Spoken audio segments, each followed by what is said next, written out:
Assalamualaikum warahmatullahi wabarakatuh. Salam sejahtera untuk kita semua. Perkenankan saya untuk memperkenalkan diri. Nama saya Rani Suryani, SEMM. Saya merupakan dosen tetap pada program studi manajemen Fakultas Ekonomi dan Bisnis pada Universitas Bina Sarana Informatika dengan nomor induk dosen nasional 0426117602 atau NUPTK 4458755537043. Pada kesempatan kali ini, saya menyampaikan pernyataan diri dosen dalam rangka unjuk kerja Tridharma Perguruan Tinggi atau PDD UKT-PT dalam bidang pengajaran. Video ini dibuat sebagai bagian dari proses sertifikasi dosen gelombang 1 tahun 2026. Pada kesempatan ini, saya akan memaparkan salah satu mata kuliah yang saya ampu, yaitu analisa laporan keuangan. Mata kuliah ini diperuntukkan bagi mahasiswa semester 6 dengan kode mata kuliah 617.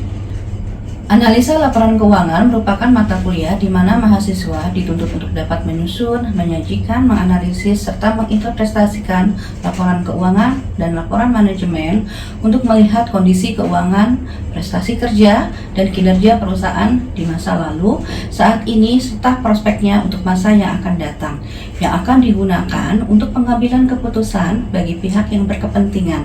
Sesi pembelajaran pada mata kuliah ini dilaksanakan secara tatap muka langsung di ruang kelas dengan mengedepankan pada keterlibatan aktif mahasiswa dalam membangun pemahaman.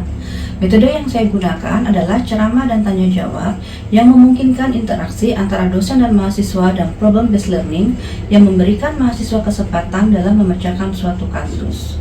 Dapat dua capaian pembelajaran lulusan yang dibebankan pada mata kuliah analisa laporan keuangan ini. Yang pertama yaitu mampu mengimplementasikan pengetahuan dan akuntansi dalam menyusun, menyajikan, menganalisis, dan menginterpretasikan laporan keuangan dan laporan manajemen sesuai dengan standar akuntansi keuangan dan kode etik profesi di bidang akuntansi dengan didukung dengan teknologi informasi. Yang kedua yaitu mampu menyusun, menyajikan, menganalisis, dan menginterpretasikan laporan keuangan dan laporan manajemen untuk tujuan pengambilan keputusan ekonomi dan bisnis sesuai dengan kode etik profesi dan peraturan yang berlaku dengan didukung dengan teknologi informasi. Kemudian, capaian pembelajaran lulusan tersebut diturunkan ke dalam capaian pembelajaran mata kuliah yang mana terdapat 4 capaian pembelajaran mata kuliah dalam mata kuliah analisa laporan keuangan. Pertama yaitu mahasiswa mampu melakukan analisis dan mengevaluasi kualitas laporan keuangan dan laporan manajemen. CPMK yang kedua yaitu mahasiswa mampu menganalisis laporan keuangan dengan menggunakan metode dan alat analisis keuangan untuk mengidentifikasi kinerja keuangan perusahaan sesuai dengan standar akuntansi yang berlaku dan anggaran periode berjalan. CPMK yang ketiga yaitu mahasiswa mampu menerapkan kode etik profesi dalam menganalisis dan menginterpretasikan laporan keuangan serta laporan manajemen sesuai dengan peraturan yang berlaku. Dan CPMK yang terakhir yaitu mahasiswa mampu memanfaatkan teknologi informasi dalam pengolahan, analisis, dan penyajian laporan keuangan dan laporan manajemen secara efektif dan efisien. Adapun bahan kajian yang digunakan dalam pembelajaran mata kuliah analisa laporan keuangan yaitu jenis dan bentuk laporan keuangan, analisa pembanding laporan keuangan, analisa rasio likuiditas, swapabilitas, rentabilitas, analisa sumber dan penggunaan modal kerja, analisa sumber dan penggunaan kas, serta analisa break-even point. Materi tersebut akan diberikan kepada mahasiswa sebanyak 16 kali pertemuan dan dirancang untuk mendukung CPL dan CPMK di mana pertemuan 1-7 akan membahas materi sesuai dengan RPS atau rencana pembelajaran semester. Kemudian di pertemuan ke-8 akan ada ujian tengah semester. Dilanjutkan dengan pertemuan ke-9 sampai dengan pertemuan ke-15 pembahasan materi sesuai dengan RPS. Dan pertemuan ke-16 akan ada ujian akhir semester untuk mengukur tingkat keberhasilan mahasiswa dalam pencapaian mata kuliah ini. Mahasiswa dapat mengunduh dokumen perkuliahan seperti rencana pembelajaran semester atau RPS, presensi perkuliahan, dan seluruh materi perkuliahan dapat diakses secara daring oleh mahasiswa melalui platform e-learning management system atau LMS MyBase UBSI. Setelah mahasiswa menghadiri serangkaian perkuliahan, langkah selanjutnya adalah melakukan asesmen atau penilaian pada mata kuliah ini. Terdiri dari 4 komponen utama, yaitu 20% untuk kehadiran, kemudian 25% untuk nilai tugas, 25% untuk ujian tengah semester, dan 30% untuk nilai ujian akhir semester. Contoh kali ini saya akan menyampaikan cuplikan perkuliahan pada mata kuliah analisa laporan keuangan. Selamat menyaksikan. Waalaikumsalam warahmatullahi wabarakatuh. Selamat pagi semuanya. Bagaimana hari ini? Sehat? Ya. Hari ini kita akan mulai mata kuliah analisa laporan keuangan ya, pertemuan 13, yaitu tentang analisa keuangan. Nah, sebelum kita mulai materi, kita berdoa dulu ya, menurut kepercayaan masing-masing. Oke, berdoa dimulai. Berdoa selesai. Oke, materi pertemuan 13 hari ini tentang analisa ya. Tujuan perusahaan, katanya tujuan perusahaan pada umumnya adalah untuk memperoleh laba, katanya besar kecilnya laba itu adalah suatu ukuran untuk menentukan keberhasilan suatu manajer perusahaan ya, begitu ya. Kemudian sehingga katanya si manajer perusahaan ini harus mampu merencanakan membuat perencanaan keuangan dan mencapai laba yang besar ya. Nah, perencanaan keuangan ini bisa dilakukan melalui kita membuat namanya budget atau anggaran ya. Kemudian, nah untuk salah satu cara gitu ya untuk merencanakan keuangan yaitu dengan menggunakan yang namanya analisa break-even point ya. Katanya apa sih itu break-even point katanya? Jadi katanya break-even point yaitu dapat diartikan suatu keadaan di mana dalam operasionalnya perusahaan tidak memperoleh laba dan juga tidak memiliki rugi. Ya, itu pengertian dari analisa break-even point. Nah, jadi katanya analisa break-even point ini tidak hanya semata-mata untuk mengetahui keadaan perusahaan yang break-even, ya, tetapi juga katanya analisa break-even point ini bisa juga dipakai untuk mengetahui katanya berbagai tingkat volume penjualan, ya, serta hubungannya dengan kemungkinan laba yang diperoleh. Ya, jadi bukan hanya mencapai berapa sih titik impasnya, bukan hanya itu, tapi dengan analisa break-even point ini kita bisa tahu dengan penjualan sebesar sekian, maka laba yang akan diperoleh sebesar sekian. Ya, amin ya. Oke. Kemudian, nah untuk penentuan break-even point ini ada dua yang harus wajib ya, ada biaya tetap, ada biaya oke. Biaya tetap itu katanya apa? Biaya dalam jumlah totalnya tidak berubah ya, katanya dengan range output dan tertentu. Kira-kira apa contoh biaya tetap? Kira-kira apa contoh biaya tetap? Biaya sewa toko gitu ya, biaya sewa kantor itu merupakan contoh dari biaya tetap. Dengan biaya variabel. Apa biaya variabel? Ya, jadi biaya yang jumlah totalnya berubah, bisa naik bisa turun, tergantung dari volume atau hasil produksi volume penjualannya. Jadi itu wajib kalau dalam break-even point biaya wajib dibagi menjadi dua, mana yang tetap, mana yang variabel. Cari dalam bentuk rupiah, berapa penjualannya ya. Apabila dicari dalam bentuk satuan unit, ini rumusnya ya. Rumusnya itu untuk mencari break-even point dalam satuan unit yaitu katanya biaya tetap ya dibagi dengan margin persatuan barang ya. Nah, margin persatuan barang itu didapat dari katanya harga jual persatuan dikurang dengan biaya variabel persatuan. Bisa yang atas, bisa yang bawah. Tapi yang lebih menggunakan biasanya pakai rumus yang bawah ya. Jadinya harga jual persatuan dikurangi biaya variabel persatuan, hasilnya disebut dengan margin persatuan barang. Ya, itu kalau dalam itu unit berapa unit yang harus dijual kalau dalam keadaan break-even point. Bisa juga dalam rupiahnya ya, berapa sih penjualannya dia dalam keadaan break even point. Nah, kalau dalam rupiahnya, ini rumus ya. Rumusnya itu adalah biaya tetap nanti kamu bagi dengan 1 dikurangi biaya variabel dibagi dengan penjualan. Atau bisa juga kalau kamu cari BEP menggunakan rupiah gitu ya, selain pakai rumus ini, kamu juga bisa pakai rumus yang simple, yaitu nanti BEP dalam unit kamu kalikan harga jual per unit. Bisa juga pakai rumus ini. Paham? Ya, kalau kamu udah dapat berapa sih BEP per unitnya, gitu ya. Maka kalau kamu sudah dapat data itu, kamu bisa pakai BEP per unit, gitu ya. Kamu kalikan dengan harga jual per unit. Nantinya hasilnya akan sama ya. Paham ya? Oke, kita langsung ke contoh kasus ya. Ada pertanyaan dulu? Bisa ya? Jadi syarat wajib kalau kita menggunakan break even point bahwa biaya itu harus dibagi menjadi dua ya, biaya variabel dan biaya tetap. Ya, kita lihat contohnya di sini. Unit. Ya, tadi katanya cara untuk mencapai laba yang apa? Laba yang besar ya, kita bikin yang namanya perencanaan ya. Perencanaan keuangan. Perencanaan keuangan salah satunya dengan menggunakan budget.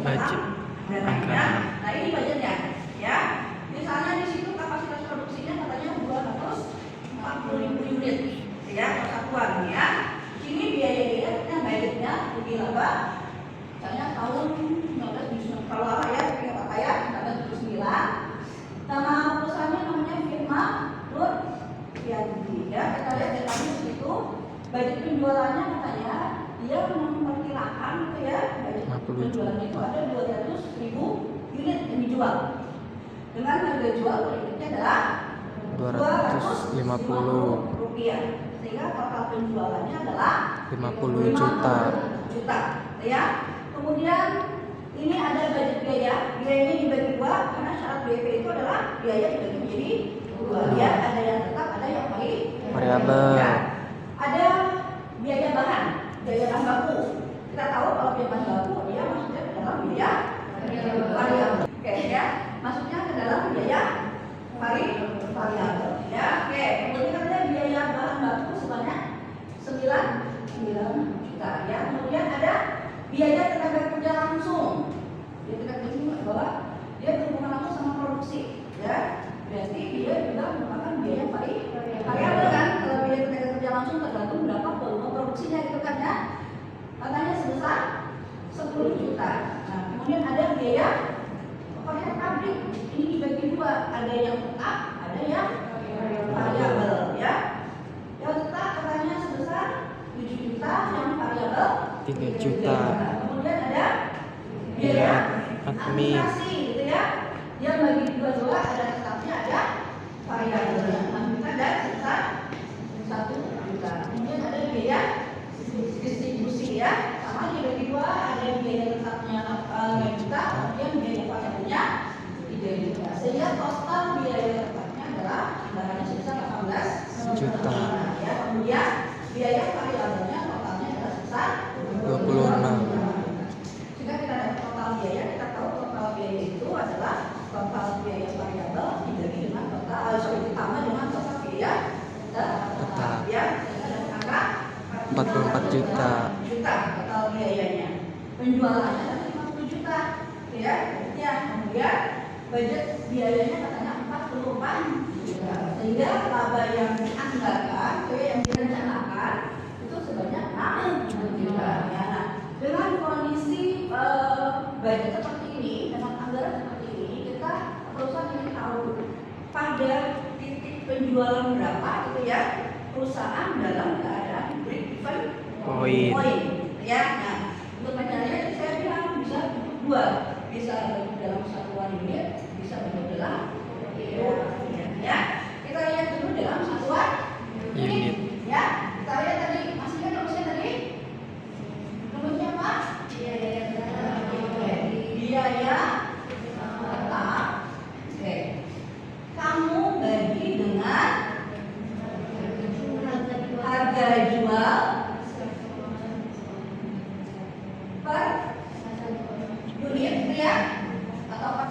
penjualan dikurang dengan biaya variabel per unit. Masukkan. Berapa biaya tetapnya? Biaya tetapnya adalah 18 juta.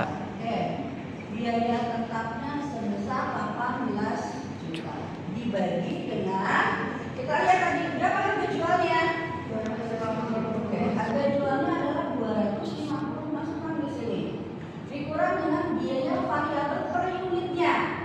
Nah, di situ kan nggak ada langsung infonya tuh. Berarti kamu harus cari dulu berapa biaya variabel per unit.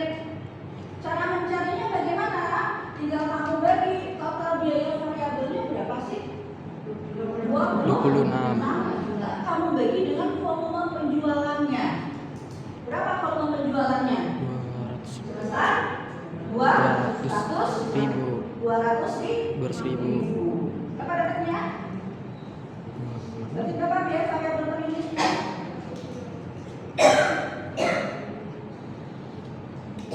26 juta dibagi 200 ribu.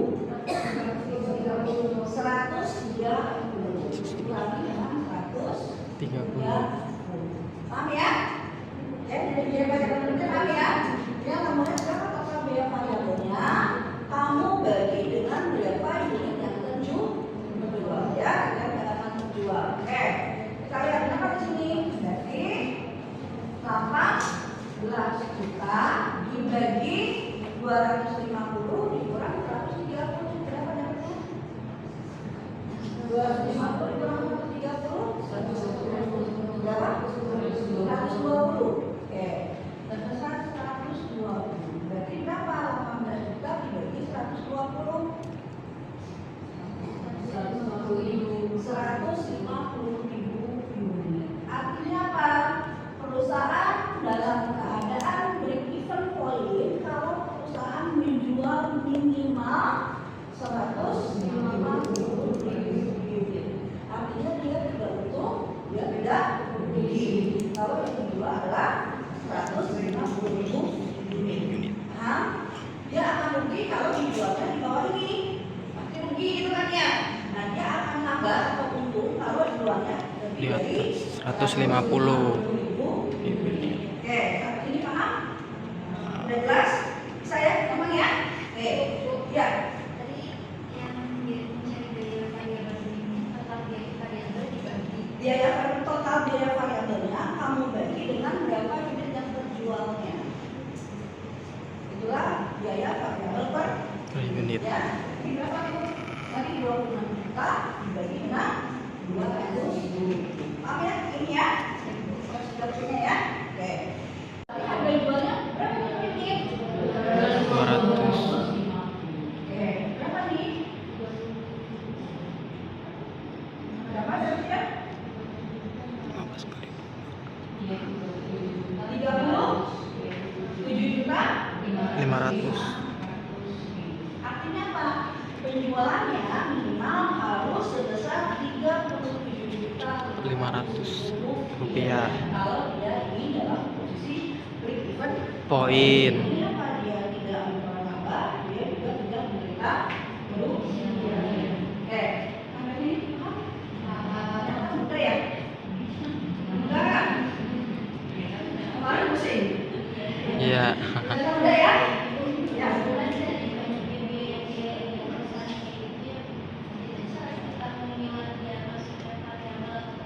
Kalau dia biaya itu langsung habis pakai, hanya dipakai satu kali, berarti dia biaya variabel itu lebih mudahnya.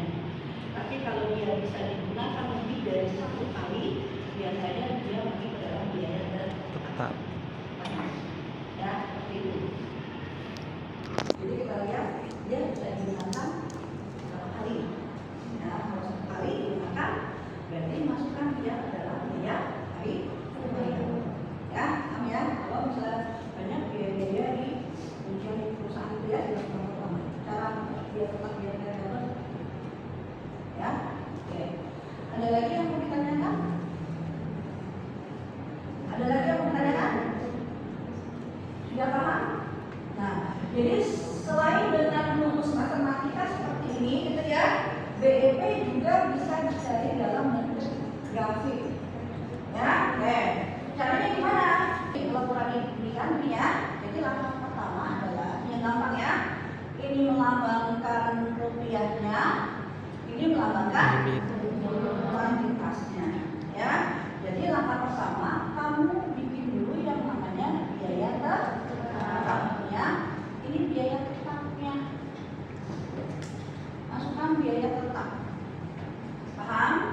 Kemudian angka kedua, kamu bikin dulu yang mudah pada volume penjualan berapa, ya, dan pada rupiah berapa dia dalam keadaan break even point.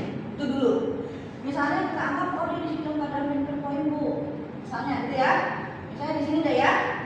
Contohnya ya. Ini Bu, misalnya di sini tadi angka di sini berapa tadi? Tidak 150.000 ya. Ini 150.000, ini 37.500 misalnya ya. Kemudian ini angka kamu ya, biar tetap bikin ya DP-nya ya dalam ini dan dalam rupiah. Kemudian langkah berikutnya adalah ini kamu garis dari sini dari bawah. Ini melambangkan adalah total revenue-nya. Ini TN-nya, total revenue-nya. Paham? Tadi ini biaya tetap, total revenue-nya, ini break-even point-nya gitu ya. Kemudian kamu tarik total cost-nya. Dari mana? Total cost atau TC kamu ambil dari sini. Nih. Ini kamu tarik. Nah, ini namanya total cost atau TC. Nah, pertemuan inilah yang disebut dengan BEP, break-even Point.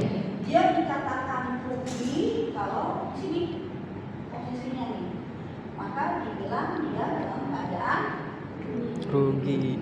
Dia dalam keadaan laba, posisinya di sini. Ini artinya dia dalam keadaan Laba. Itu laba bentuk dalam bentuknya. Paham? Ini langkah Ketiga. ini langkah 4. Ada pertanyaan?